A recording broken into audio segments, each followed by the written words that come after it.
శ్రీశైలంలో అమావాస్య సందర్భంగా లోక కళ్యాణం కోసం శ్రీశైల క్షేత్ర పాలకుడైన శ్రీ బయలు వీరభద్రస్వామి వారికి భక్తులు విశేష పూజలు చేశారు.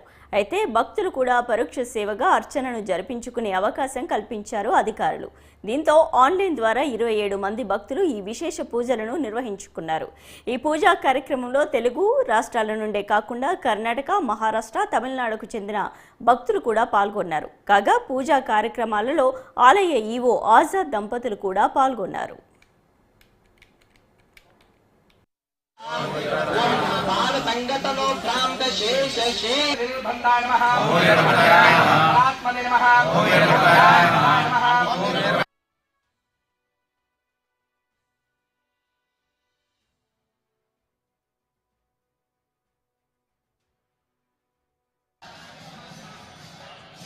पुजतेरिव मातरः तस्मा अरङ्गमामवो यदक्षया जन्मदा